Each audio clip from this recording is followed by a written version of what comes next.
Welcome to Transformative Principal, where I help you stop putting out fires and start leading.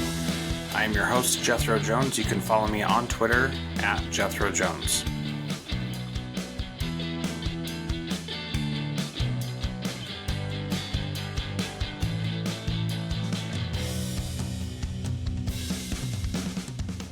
Welcome to Transformative Principal. I am stepping into this episode real quick to talk about what you're going to hear today.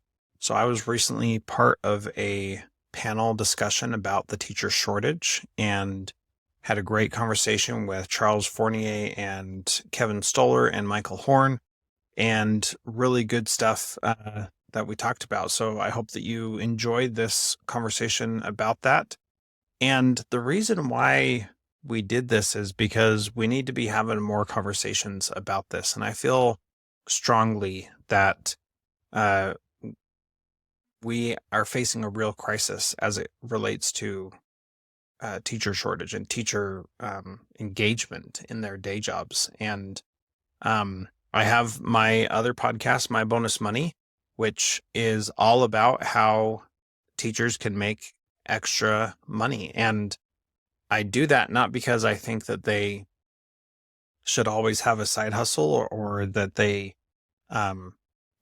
need to do that, but I recognize the reality and that money is a real issue. And while it may sound like in this this interview that I'm not for teachers making more money, that is not the case. I am definitely for teachers making more money. I just do not believe that that will solve the problem that we currently have. And it's not just about teacher attrition or teachers leaving the profession. It's really about them being engaged in and loving and feeling valued in that job. So I think that needs to be improved. That needs to have some better things happening than what we currently have. So I really appreciate this conversation, and definitely check out Charles' podcasts. It is called Those Who Can't Teach Anymore, and it's a 7-part series. And so you can go look that up wherever you listen to podcasts. And I think that you will enjoy it. Good 7-part miniseries, worthwhile, and enjoy this conversation with me, Kevin, Charles, and Michael. Thank you so much and enjoy this episode.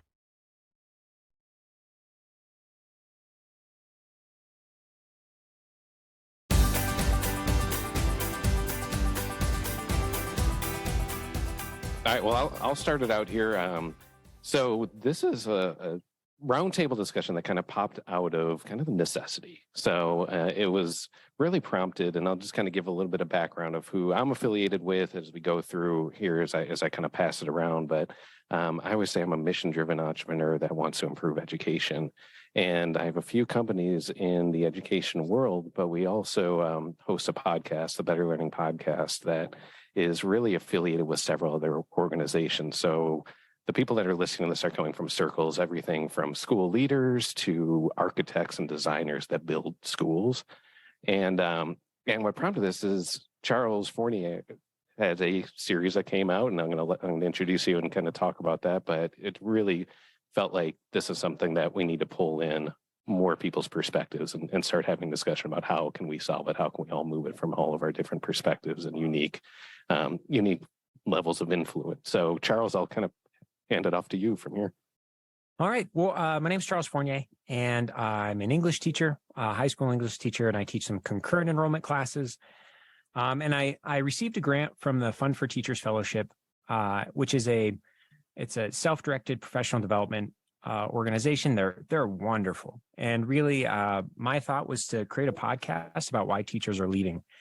And part of this was for my teaching practice. I want to be able to share with kids the process of creating something and to also create something that you care about. And so for me, this professional learning that I put together was to kind of put myself in making a legitimate podcast, because I wanted to, for my students, an example of a product where like, no, I'm proud of this and I'm actually putting it into the world. so that we could do something similar. So the podcast itself, it's 7 parts, and it focuses on teachers' voices, but I pull in a lot of other folks too to get different perspectives about why teachers are leaving education. And throughout the series, we look at the history of education and what inequities and maybe stereotypes teachers have inherited from the I'd say, like, from Indian boarding schools, the inheritance of inequity within who we create education for. We look at the industrialized system of education and how that's impacted it, and the fact that it's a pink collar job, where, because women historically have been prominently teachers or like 70% teachers, how that's allowed for folks to just treat teachers worse and pay them less, and how that's kind of something we've inherited. We look at popular culture and how stereotypes of a Robin Williams character is impractical, and we're not going to live up to that. Like, as much as I wanted to be Robin Williams at Dead Poets Society, it just wasn't going to happen. To the opposite, where you've got like Jack Black in the School of Rock, where he's just some dude off the road that can be a better teacher than anybody. So we've got these stereotypes that we have. And then I kind of get a little bit closer to home. I'm from Wyoming. And so we look at, really, why are we in education? And that the fact that if I ask what's the purpose of education and we don't have a clear, cohesive answer is part of the problem. And we look at legislation and how not having a clear answer, and how that is legislation is going all over the place, trying to dictate what education's for when they don't have a clear directive. And a lot of those folks are making decisions. And one of our legislators, this is his line, is Chris Rothfuss, but he said, the people making decisions about education couldn't be hired in the education system. And so when we have that lack of information, and then the last couple episodes are looking at teachers that stay, why they stay, and teachers that are leaving are doing really well. I actually just had a buddy text me. He was in my first episode, and he said, "Hey, I just want to give you a heads up. I accepted a new job, and it's a huge pay increase." And he's like, "I've never seen this much growth for my pay ever." And he taught for 13 years. He's been out for 2 years, and he's already had several raises and other opportunities. And so not as a threat, but kind of as a natural consequence, realizing that unless something changes, teachers will leave, and they're going to be okay when they leave. And that's something that's scary.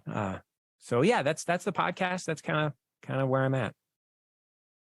Awesome. Jethro, you want to take it from there?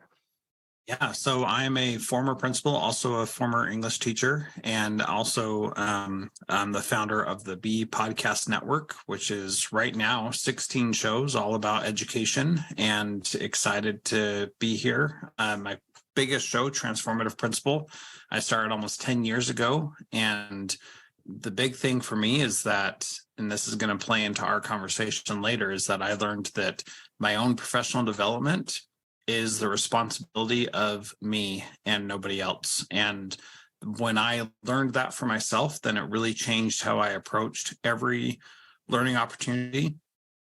And I think made me a much more valuable person myself, but then also made me able to be more in control of other parts of my life as well.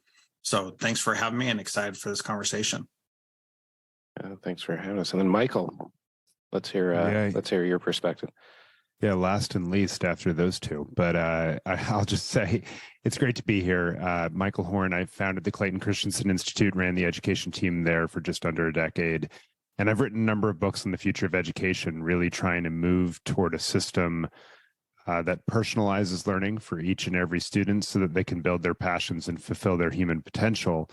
And out of that work has come a strong recognition as it relates to this topic.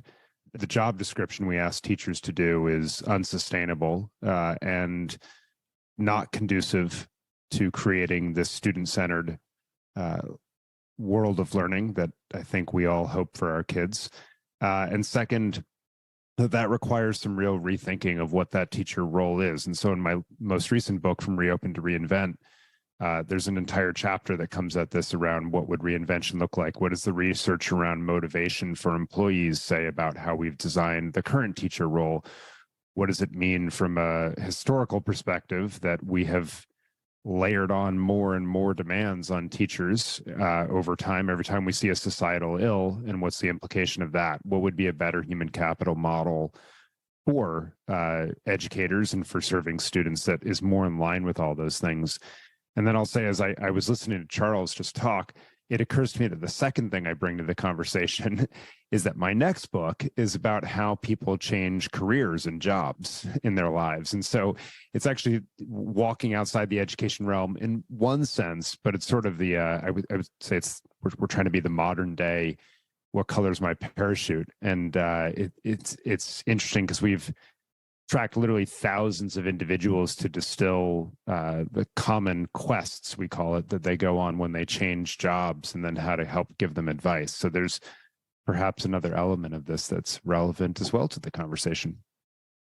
Yeah. All right. Well, I'll kind of start it out here, and I also want to mention that we have people in the audience that are school leaders, superintendents, other school leaders. That if you guys want to chime in here, just kind of raise your hand or make a note, because we want to get perspective. I would say I spend the majority of my time with school leaders, and so for me, I felt like, oh man, what a big miss that I haven't been pulling in more of the teacher perspective, even though like we kind of give lip service a little bit to of like, yeah, we need to get teachers' perspective, but I think it's always with like some intent behind it of like to validate either some initiative or something that's going on. But I'm going to just kind of provocatively put this question out there to start this out is, are we kind of kidding ourselves that an 18-year-old student coming out of high school, going into college and trying to pick their career in college, that they are picking something that is a 40-year career? Is that currently even feasible in this, in the state of the world that we're in right now? I think no. I don't think it's feasible. Because I'm not planning on being in a 40-year career, so if I can't commit to that, how can I expect an 18-year-old to commit to that? But I think that what that allows for then is maybe we can start culturally shifting towards that growth mindset where you recognize that you're going to evolve and develop and change and shift into other things. And that's okay. So ideally, I'd love that 18-year-old to be prepared for whatever their first step is. Yeah, one of the things that I've heard that I'm not sure if it's actually from McDonald's or not, but they don't say that they're the best job in the world, but they say that they're the best first job in the world. And one of the things that I think is a tragedy is that teachers often feel like there's nothing else they can do. And so some can't leave because they feel like they don't have transferable skill sets. And I want to say just loudly and clearly, a teacher's job is an incredibly transferable skill set that they have to, all the things that a teacher has to do is very valuable in many other areas. And so as far as like a career, what if we took more of an approach of being a teacher is a great way to start out a career or end a career or have a mid-career change, and started approaching it from that perspective of, we want you to come and be a teacher for 5 years and gain these specific skills, and it will be valuable and worthwhile for you to do. And we don't need to feel badly about that. We already know that most people leave after 5 years anyway. Why don't we anticipate that, plan on that, and start recruiting for that, rather than only thinking that the only way to be a teacher is to start right out of college and retire. There's a lot of different paths we should be open to. Yeah, I love the way you asked the question, Kevin, because it's always asked in the media from the perspective of the traditional education system and how it views the 40-year career, and to Charles's upfront point, sort of a pink collar job, that this is one of the few jobs that might even be open historically to women, which is simply not the case now, obviously, in society, and thankfully. And so I love that notion of empowering individuals to jump in as educators, develop some of the craft and understanding of the learning science as they're working with individuals, kids, and then being able to be more transient. I think it does suggest something for the supply side, if you will, right, of schools, which is, if that's the case, and if none of us could answer, we want to be jumping in as an 18-year-old and committing to a 40-year career or a 60-year career or whatever it might be these days with the projections on how old we might live. then that's incumbent on us to design schools that both anticipate that, as Jethro said, but then also design for it. And in my mind, that means a lot more team teaching environments, co-teaching environments, less of this one-to-many, close the door, it's my fiefdom. And when I leave the profession, all my knowledge goes out the window. All of my relationships with my kids go out the window. I mean, it's even more stark than that, in the sense that, like, the expectation is not just 40 years, but the unstated expectation of the teacher job right now is thou shalt be there all 180 days of the school year as well, because if you miss a day and the substitute comes in, we know how that goes. And there's a declining substitute pipeline as well, and the lack of relationships and connection to what students have been learning and so forth. And name any other profession where, we say every single individual has to be the Cal Ripken of this profession, we would laugh. That's unsustainable, particularly in a post-COVID world where we've seen the importance of flexibility, the desire for flexibility among individuals. You got a sick kiddo at home, you want to take a day off, you ought to be able to figure out a way to do that. We have a profession that doesn't even allow for that, let alone contemplate what you just said, that this isn't a lifelong pursuit. When we're thinking about this, I think to make that, if it were to be a 5 to 8 or 10-year profession, if that was something that we were really advocating, if that was something that could happen, I think thinking about the actual mentorship has to be so much stronger early on, because so often we hear like, oh, you don't know what you're doing until 5, 10 years in anyway. And so that in itself that's something that would have to be addressed if we're consciously thinking of that short term. And who knows, like you said, Michael, maybe that is something that would bring more folks in. But if we had that quick turnaround, that's something too it's kind of this irony of maybe that would be really healthy, but we would have a pretty terrible shortage still. It'd be even worse because we have a lot of our numbers. It's not folks quitting, it's folks retiring. Like, that's a big reason for some of our losses. But I think that's really interesting. And I had a buddy, I think I might have shared this with you, Kevin, at one point, but I had a buddy who talked about kind of the graph of how much you know and how much of a better teacher you get, how you kind of like, you go up and then you plateau, and then the excitement, and that excitement starts up here and then kind of slowly goes down. Like, we got to find that sweet spot where the excitement and the intelligence, or like the quality teaching, meets.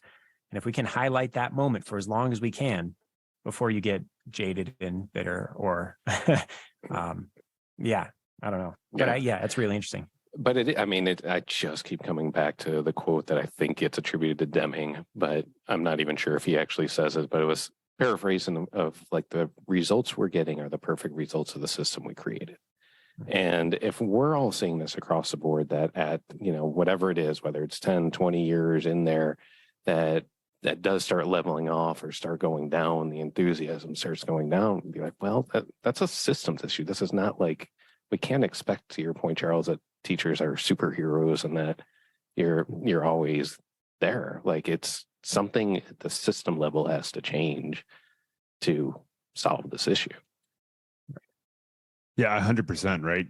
The system we have gets exactly the results you would predict, and frankly was engineered around these results. A lot of the dropout rates or lack of preparedness for college, that was part of the design. And frankly, Thomas Jefferson anticipated that when he wrote his Papers of Virginia. Like, this is embedded in the system that we have. We're now in a world in which we say that's no longer viable for individuals or society. And so it forces us to rethink it. I do think that there's another piece of this, which is that there are some individuals that will want to stay and will want to see leadership without leaving the classroom, right? The only way to advance right now in the profession is to leave and to move into what we call administration. But if we're thinking about co-teaching or team teaching roles, or a much more cooperative human capital labor model, then you actually create more room for those people who don't lose the passion and want to build on the expertise that they've built, as Charles just described. Then there's ways for those individuals to move into leadership roles, but still in a classroom environment. They're still working with students. And that's a great way to retain some of that expertise, to, I suspect, bring some teachers up the curve faster, because we're probably reducing the the complexity and the cognitive load on them in those early years to make them more successful up front. They can learn from skilled experts quicker and develop faster. And so I think it can question some of our assumptions as well about how fast does it take to get some of these people up the curve. And some of the really excellent ones we could reward and keep longer in line again with the research around employee motivation, which is growth and advancement and responsibility are three of the critical pillars to retaining and motivating employees. And we don't do that right now. That was of folks I interviewed that left the profession. One of the biggest things was the ability to advance and to see, I think, that level of respect and being valued. That was a huge part of why folks are leaving, because one of the gals, she's from Florida. She said, I didn't get a pay increase other than inflation for 15 years. Like, why would I stay? And I think more to what you're saying, Michael, of kind of those leadership roles too. If there was an ability to have a step or a next step, I think that would help keep folks. That's something that we actually tried in several of my positions that I was in as a principal. I want to highlight one of them because I thought it was so masterfully done. I didn't do it. I wish I would have thought of it. But we had a teacher who was so good at working with kids who had behavior challenges that we made her part-time behavior specialist, and the other part-time was still a sixth grade teacher. So she was still in the classroom every single day. And we found ways to make her schedule more flexible so that she wasn't tied to the classroom like chained to the classroom is really what it can sometimes feel like. That she was able to say, all right, I'm going to have these kids work on this thing, and I'm going to go deal with an issue in second grade, and I'm going to come back and work with my own students again. And it took some real effort to make that work well. And the easy solution, which is what we ended up doing, was to take her out of the classroom completely, but keep her as a teacher and make her the full-time behavior specialist. But that wasn't what she really wanted, because she wanted to still have those relationships with her students. And so I think there are definitely some ways to provide some extra opportunities for teachers to have a little bit more freedom, a little bit more time away from their own classroom, where they are solely responsible for entertainment, for behavior, for everything, and giving them an opportunity to do some other things that can be beneficial to them as well.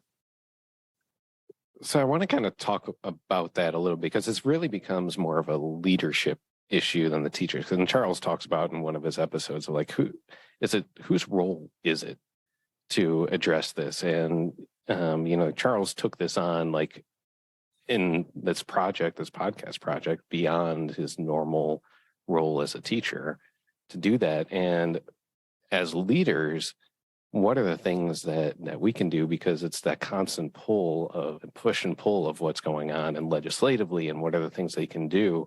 And I know we have some leaders on here that if you wanted to speak up and kind of talk about that, but what is a lot? Because there's not one school leader that I talk to that does not want their staff to be happy and productive and feel like they're living a full life and they're making the impact they want. But I'm not sure like where that disconnect or what's kind of preventing that from happening. Yeah. If I can just continue on what I was saying, I have two things that we did to help with this. Number one is we recognize that each teacher could teach multiple sections. I was in secondary school, middle school mostly. Each teacher could teach multiple sections, but they were not the only one who could teach that particular section. And so being able to give a teacher an extra period in a secondary school or an extra time period in an elementary school is something that can happen. The other thing that we did related to that is we gave time during the week where every single adult in our building had responsibility over a group of students. And we gave them according to what they could handle or what they wanted. So one teacher wanted 35 kids at once, while another teacher wanted just 6 kids at once.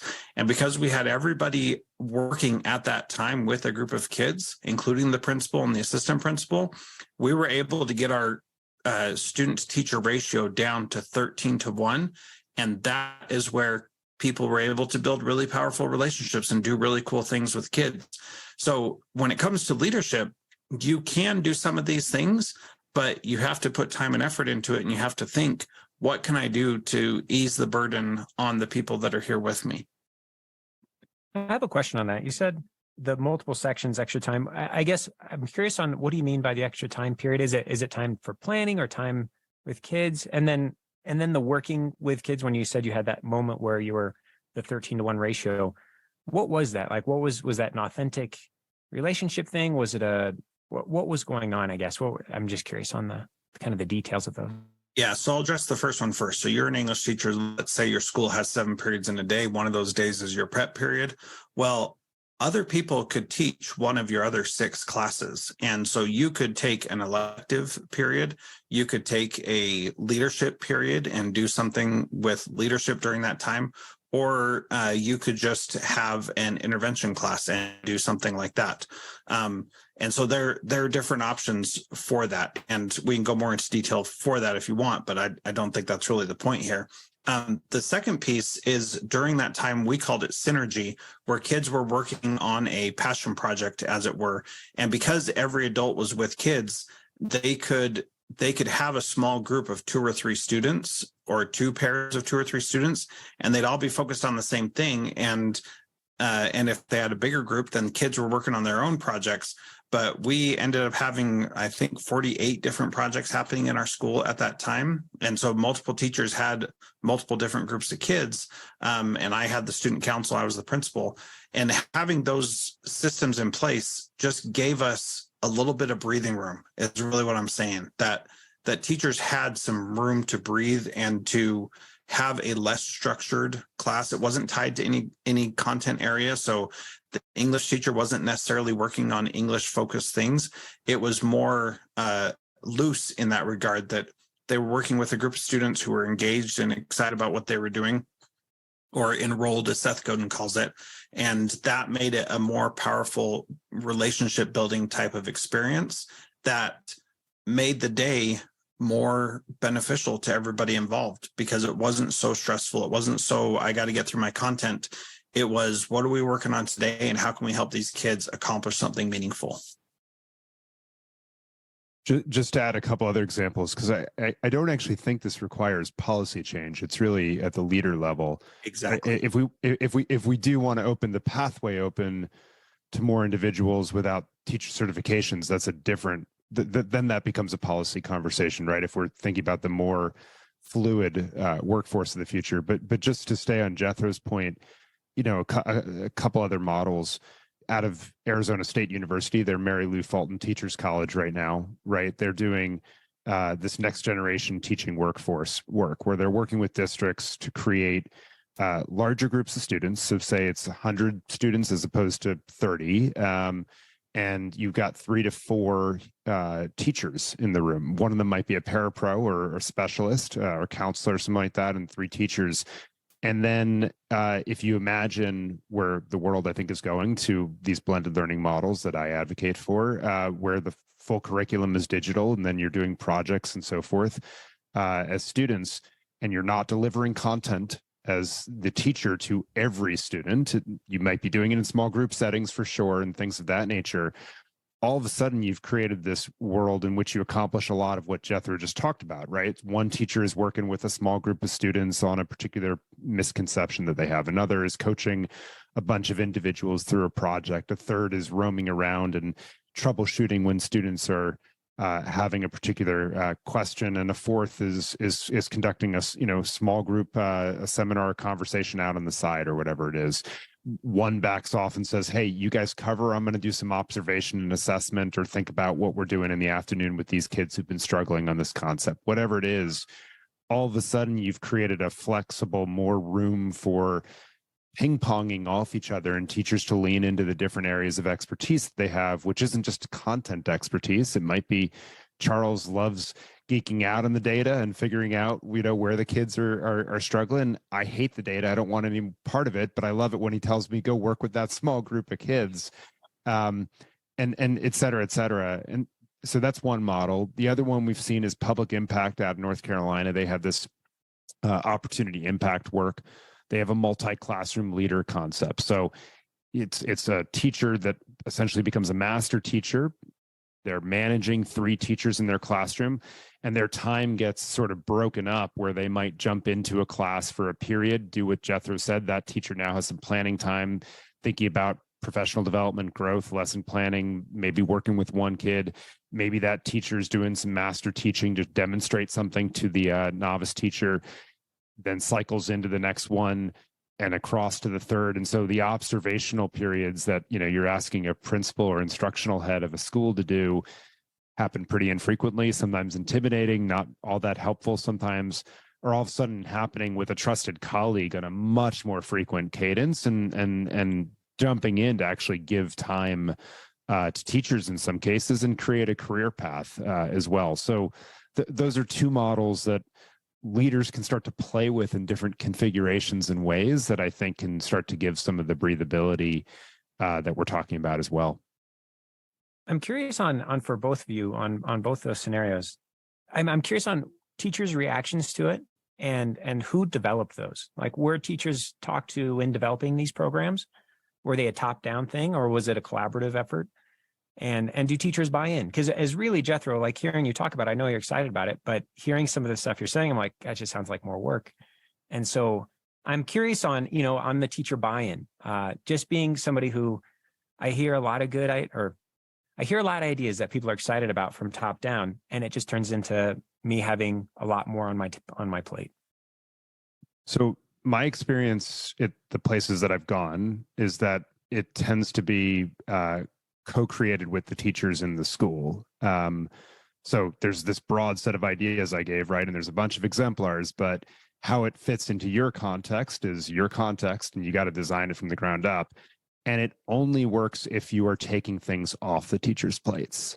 And like, be super clear about that. Right now, we're asking you as a teacher to, do 101 Dalmatian tasks, right? We're saying you got to deliver the content, you've got to get through the entire curriculum, you've got to do the testing, you got to give the feedback, you've got to evaluate the work. It can't be just transactional, right?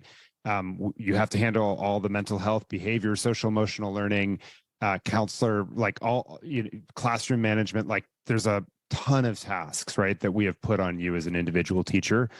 And I haven't named like half of them, but the idea is, how do we take this group of individuals and start to break this up a little bit so you don't have to, do all things at all time. It creates slack in the system. And frankly, again, if you got to be home for a day, it's okay. There's 2 other adults that know the kids in that classroom that do it. And there's a lot of, frankly, some of this isn't new. Like, Montessori education's been doing this for decades and decades, right? With, say like a 36-to-2 ratio, right? So this is amping that up a little bit. But again, you're using some of the technology to frankly offload some of the work to the students as well. And I often think, like, the ed reform narrative has been a bunch of reformers yelling at teachers to, like, hey, you're on the rowboat, there's 50 million kids and 3.5 million of you, row harder, row harder. And like, what if we gave the students some oars so they had some agency and did the work as well? And I hear that Jethro, I'm curious your take, but I think I hear that in your description, because like, they're doing projects and they're driving some of the learning that has shifted, I think, some of the work as well, but maybe I'm misunderstanding.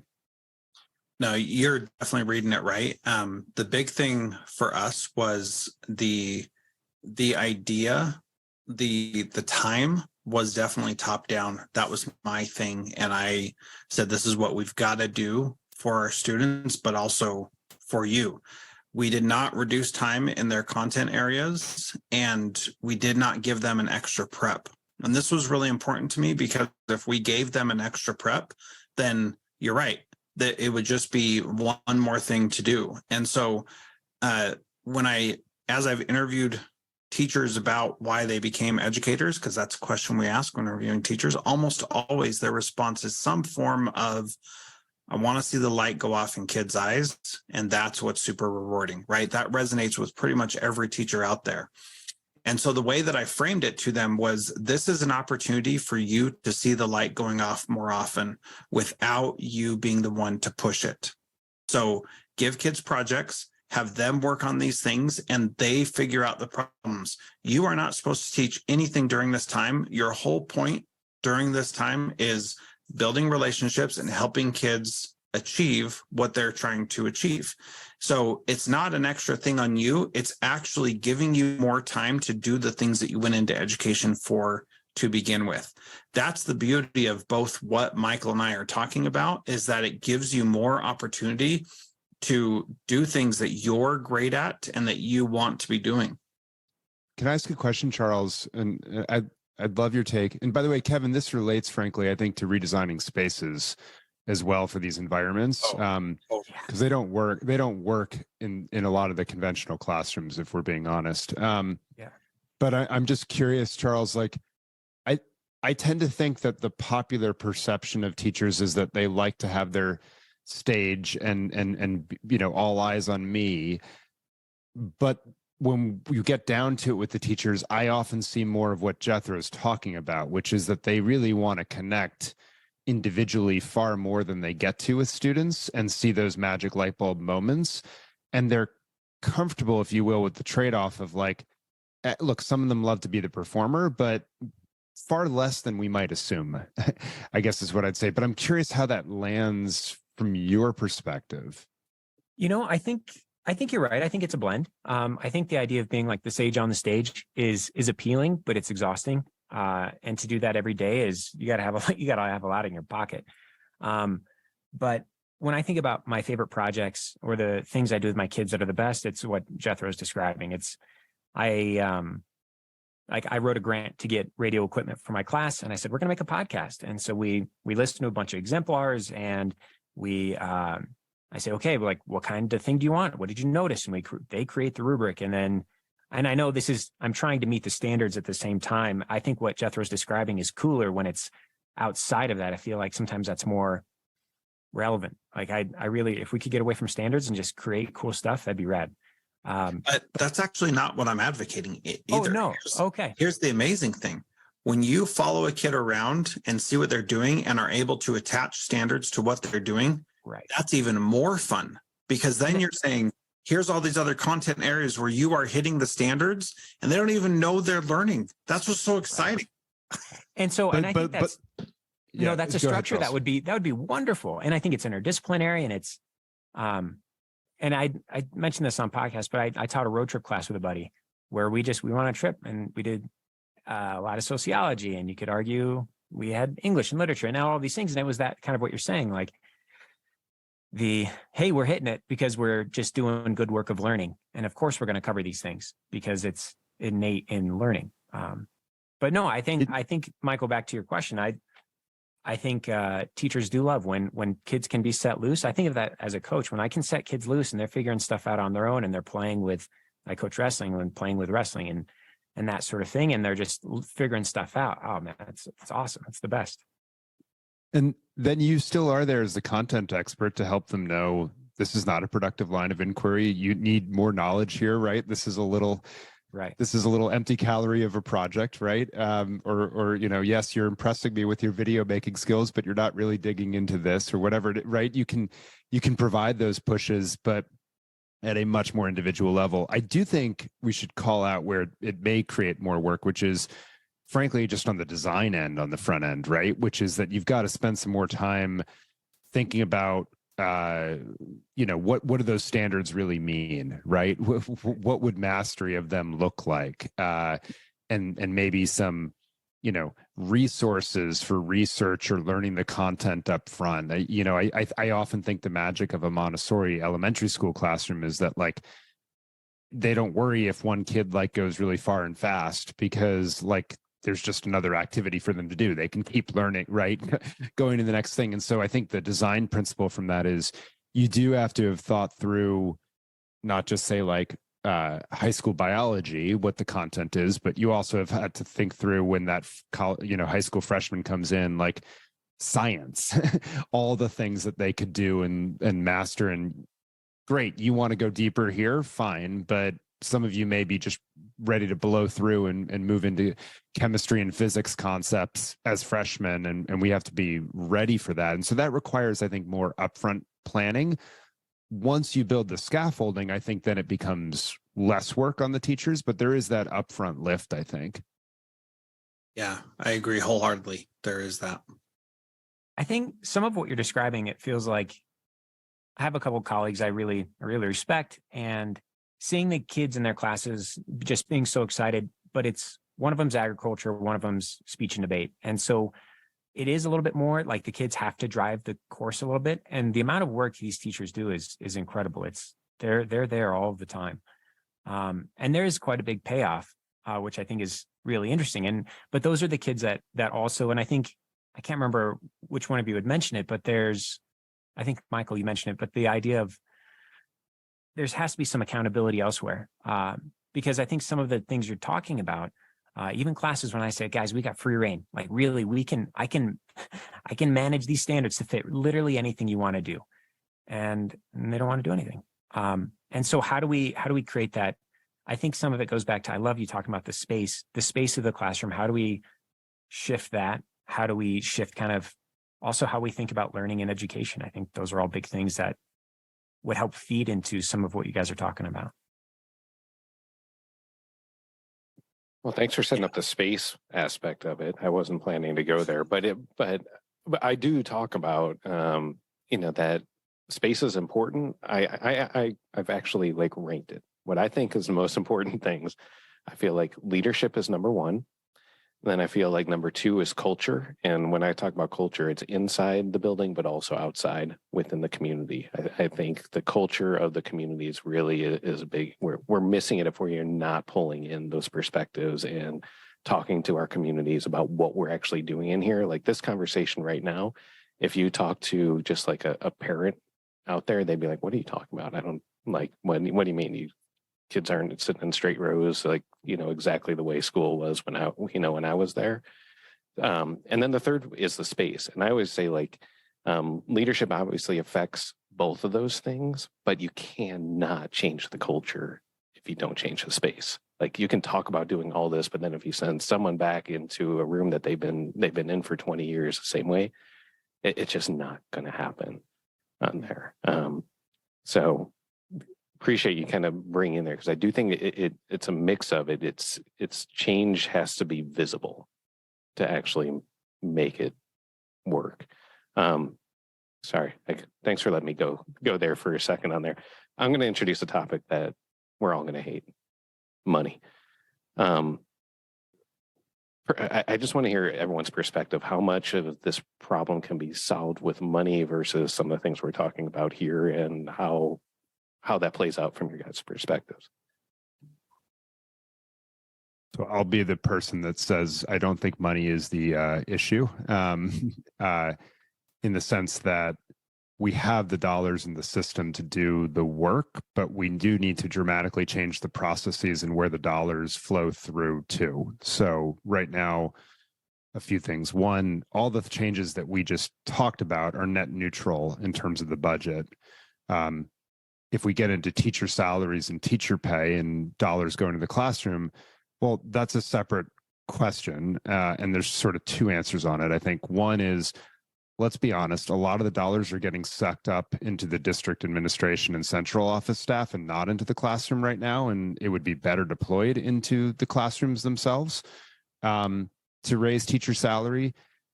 And the research also suggests like, salary is a really powerful way to eliminate dissatisfaction with a job.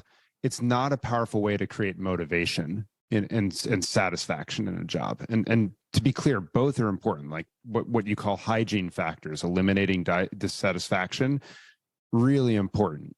But it's not going to create that motivation and satisfaction. And you also have to do that. And that's where the advancement, growth, respect, intrinsic work, et cetera, that we've all been talking about, that's really where it lives. And so it's a sort of a funny conversation, I think, around dollars around it. But to me, it's more how those dollars are getting allocated and the processes that we're talking about that look pretty dramatically different from business as usual. And I liked your point.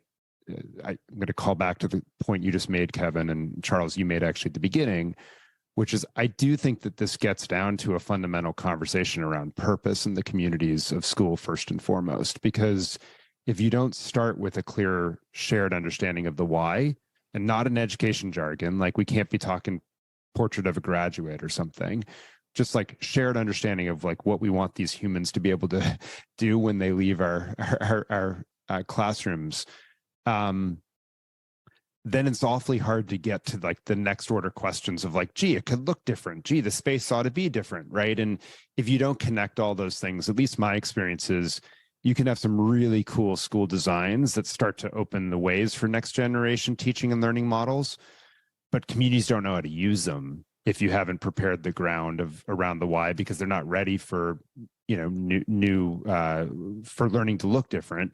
And then vice versa, if you jump into the new learning first and foremost, and you haven't done the space changes, right, then you sort of slip back into the where you regress to the mean, if you will, of where you've been. And so starting with that why and that purpose conversation to be able to do any of the rethinking, to me, that's like the first and most important step above even looking at total dollars amount. Again, I would change how I spent it, but in terms of total dollars, I think money is in the system.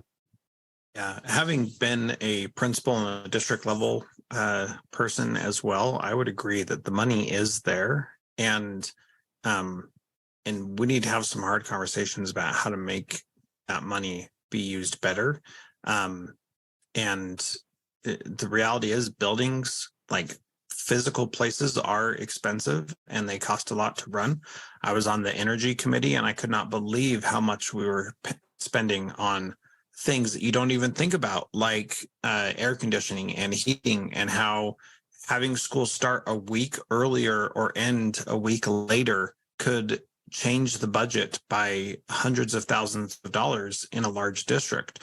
So those things really do matter. That being said, you can make 150, 200, $1 million a year and still be miserable if the work that you're doing is not providing the kind of value that you need. And so, you know, I'm not saying that as a cop out to say we shouldn't pay teachers more, but it's not going to solve the problem. And it's not going to be the solution that we're looking for. I do think that people should be paid valuably. At the same time, we also have to recognize that education serves a child care function, that families need a place to send their kids. We need to stop being insulted by that and recognize that that's a reality and find ways to provide child care and differentiate that from providing education, because I do believe those are two different things.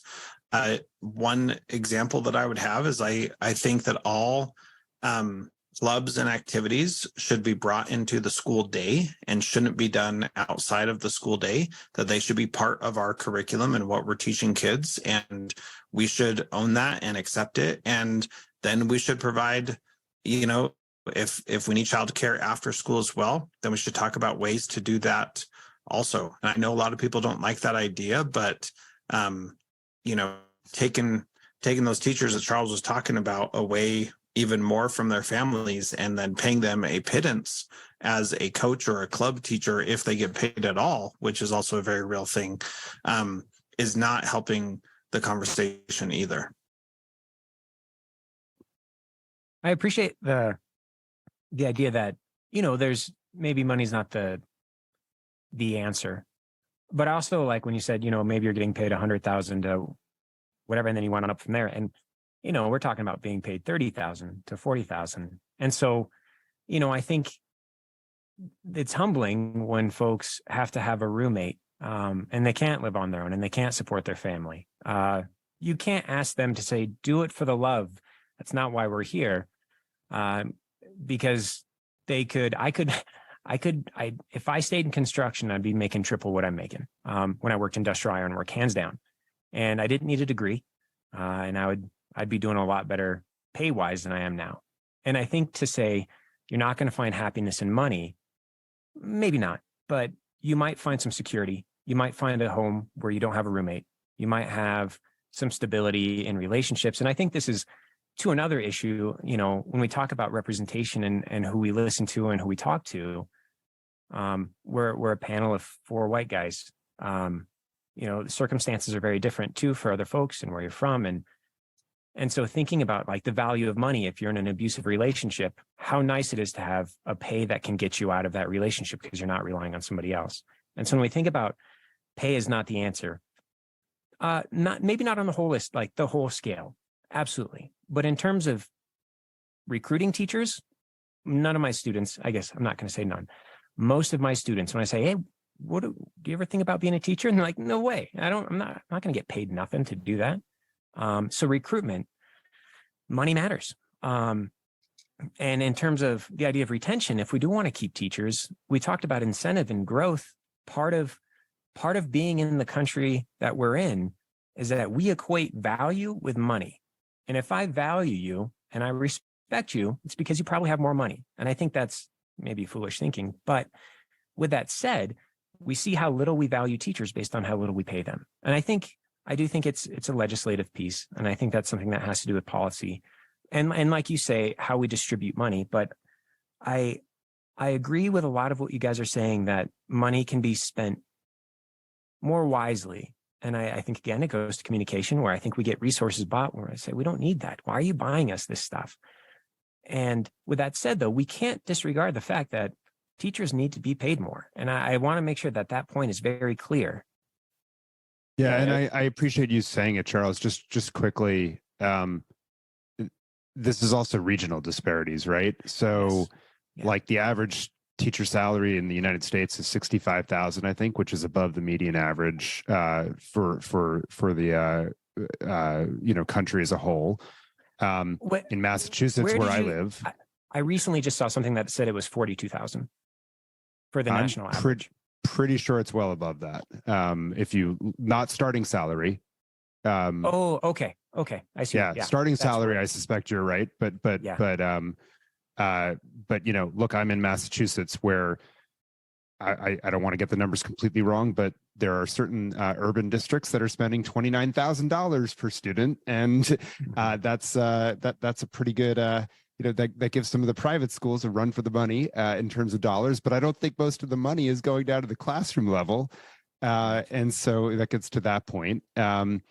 I think you're totally right. Where it really hurts is on the recruitment on the front end, because people don't even see or consider the path.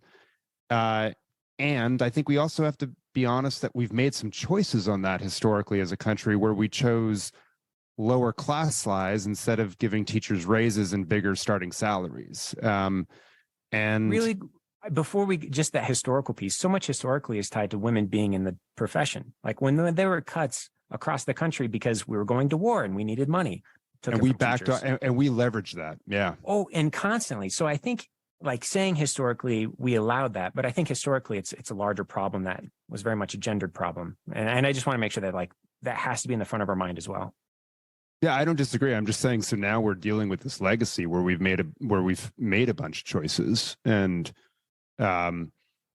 look, I think your point, I'm just trying to say, I think your point is a good one, that we need to be thinking on the front end of this problem around it. And again, my druthers, I'd be rather putting a lot more of that dollars into the classroom, by which I mean the teachers' salaries on the front end, rather than having it in the middle of administration that is not directly working with kids. Yeah, and I'll kind of piggyback on that with what Charles is saying, and it made me think of a study that was an old study, so I don't know the number, but there was a study done that looked at just happiness, where there was a level you had to make a certain amount of money, and at that point your happiness really did not change once you went above that. But if you're below that, your happiness is really affected by that. And I do think there's some level, and obviously the last few years throws off everyone's numbers of what that actually would be, that it is an issue if we're well below. And I'm just Googling like average pay, and I'm in Arizona, which is much lower than others. In Arizona, it's 55,000, but it does look like ranges from 46,000 up to 67,000 based on where in the country. The other point I wanted to make, and I think you guys were doing this, is that reallocation of resources. I talked to Superintendent in Texas, Scott Murray, and he looked at it and he just went zero-based budgeting and said, hey, if we are going to say that this is our teachers are where we want to put our resources and we value our teachers, and he got really creative into doing it and trying to make it so he's got his whole thing now is that he wants all his teachers to be paid six figures, and he's making it happen by a lot of a variety of moves, but it does take kind of breaking from that status quo and somebody to challenge it instead of just saying, hey, this is what our budget was last year, we're going to do the same thing again next year. Love it. To kind of add to the story, so my wife taught for 7 years and we went into education together. We kind of had this thought of like, well, this is what we'll do. And when she left education, she's just finishing up her pharmacy degree. People said, well, people are going to be rude to you. You're going to have the same issues in pharmacy. And she said, yeah, but I'll be paid 3 to 4 times more than what I'm making right now. And so I think sometimes when we talk about that what teachers are willing to make, I think it has to do, I think it does come back to that idea of value. A lot of times, again, in our country, we put value based on how much we put money towards something. Getting a note on Teacher Appreciation Week is nice. It's very nice. But does that show that value? And I think that's something where we're kind of hitting, and it's not, I kind of bring this up in the podcast, like it's not a threat. It's just a natural consequence that if folks aren't feeling valued, they will continue to leave. No matter how much we say, yeah, but we're doing good work, it's valuable. It just doesn't, there's gotta be some tangential thing happening. And I know we're kind of wrapping up on our hour here, but I think that's a good kind of closing area of there, of similar to how you closed out your series, that there are a lot of people leaving. This is going to be the natural consequence of what's going on. Right now, when we put a job posting out right now, it is something about 70 to 80% of our applicants are coming from the education field right now. And in fact, we made an offer to someone this week it's one that I'm torn with all the time because they are very qualified. Like to the point of, and there's just people that are looking and saying, hey, this makes sense for me financially, for my family to make the next move. So it's one of those where I feel it from both sides. And I guess just want to kind of wrap up kind of from your guys' perspective, if there's any kind of closing statements or anything that you guys want to do, because I really appreciate everyone's time. I feel like the more that folks like us in different levels, different spaces, different experiences can have these conversations, and the more that these can be taken seriously by, I don't know, greater population or folks in legislative, I think the better, because I think there are none of us are railing against education. None of us are saying like, bring it down. But I think having a unique way of looking at things and agreeing that, yeah, it can be done differently. I just hope more conversations like this can continue to happen. I really appreciated your guys' perspectives and talking to you. And I just hope more of this sort of thing can happen. Right. Well, appreciate everyone's time here. To the people that are muted here that are listening, feel free to chime in. I mean, if I think there's some, I think I know, some people that are sitting here, if there's something that you guys want to kind of contribute to the conversation, feel free now, or if you guys need to go, totally understand that too. Appreciate you guys taking the time. Kevin, this is Brad. I'll just say thank you to the participants. I missed, my name is Brad Uchaz. I work with a charter school organization called Imagine Schools in Arizona. And I missed a huge opportunity because I wish I would have invited my principals and a couple of our teacher leaders into this conversation. And hopefully I don't miss another opportunity like that, Charles. I think that was to your point at the end. This was a terrific dialogue for all of us to listen to. So thank you. The views and opinions expressed on the Better Learning Podcast are those of myself as an individual and my guests, and do not necessarily represent the organizations that we work for, the Association for Learning Environments, K-12, Education Leaders Organization, or Second Class Foundation.